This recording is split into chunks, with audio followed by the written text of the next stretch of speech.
It's okay to go out in the rain, have fun, splash in puddles and make mud pies. We want to make this community the best that it can be and to make a difference, not just for the children and families that are here just now, but for generations to come. A lot of the children, as it was coming back into the kind of spring summer season, we're talking about planting and growing different kinds of crops and vegetables. So we made a very small allotment area down at the bottom of the garden. Children were involved in the full process. We made a little fence together, we made some raised beds together, and then we planted our crops. We then applied for the Food for Thought grant, and that allowed us to be able to extend our allotment area, and we were able to buy a polytunnel and plants and seeds. We linked up with a local allotment as well, so some children and practitioners went down to see their local allotment and were able to see what our final outcome was going to be. That gave the children an idea of what they wanted for their own allotment as well. So we then took to the computer and the internet and we sourced different things that were similar that they saw in the allotment, and we were able to put that into practice. We've found that it's always good to kind of tap into local resources and go and ask the local builders if they've got anything we can use in our nursery garden. We've spoken to parents that are maybe arborists and get the use of the logs, but also contacting your own council as well, where they can maybe help supply litter picks and also wood slices for your natural space in the garden.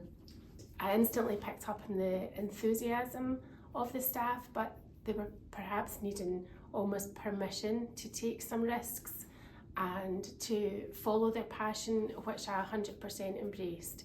And the relationships that we formed as a staff team have been really vital in making this a successful project.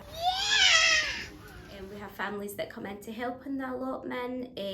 We also have families that might not want to have these kinds of experiences by going outside in the rain. They're coming in with their children. We've also started doing making taste sessions with our families as well, with the produce that we grow and we harvest as well. And it's really nice because children and our families can see the very start of the process to the very end of it as well.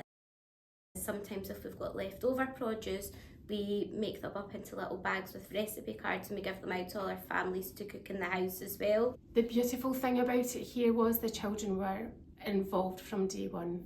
Their interest around where their food comes from and the education around healthy eating and what that means for our bodies. So it all tied together nicely with what our vision was for developing an allotment in our own garden, planting and growing activities, but also the children's interest around learning where fruit and vegetable comes from and making healthier choices.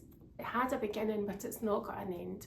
And imagine how great it would be if our families did have somewhere to go and spend their time at the weekend. If they didn't want to leave the local area, they could come to nursery and enjoy our space and have adventures, and I just think that would be a really lovely addition to this community, and that's what we're all about, making a difference.